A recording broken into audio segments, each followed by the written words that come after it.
Genap sebulan kehilangan MH370, rakyat seluruh dunia terus berharap dan berusaha kekal positif. Bagi peminat fanatik bidang penerbangan dan pesawat, mereka mengumpulkan gambar-gambar pesawat MH370 yang sempat mereka rakamkan sebelum pesawat itu hilang sebagai memperingatinya.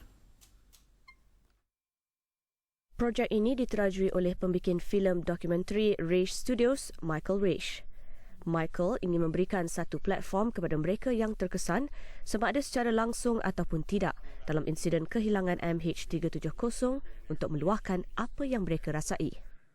Gosh, the response from the people of Malaysia has been incredible. I mean, totally overwhelming. I gave them, my sense is what has come out of this. So you're talking to me now 5 days into my tribute piece that's gone worldwide. It is literally been picked up almost in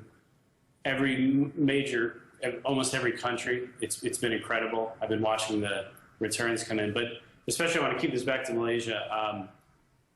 There's something that I think has been hard for this story, challenging for the story for people, and I think people here in America too, to just wrap their heads around, where people really struggle with the idea is how does this absolutely huge wide body airliner, this very large plane, a lot of people on it.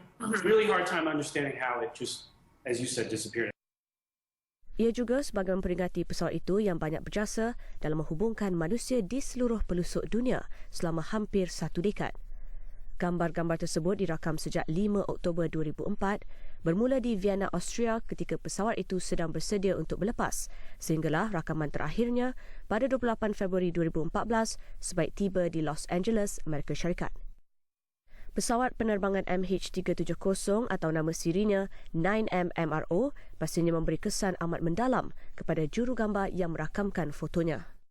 So that's so unresolved. That's so intangible. It's kind of just totally gone. And somehow through my work and as I said, I've been talking about if it wasn't a conscious thing or not. I've sort of stitched it all back together. And a lot of the work I'm interested in doing is like. My work does have a lot to do with commemorating things and sort of marking occasions or marking milestones. Sejak dimuat naik ke laman web pada 27 Mac lalu, Michael menerima banyak reaksi positif pelbagai pihak dari seluruh dunia.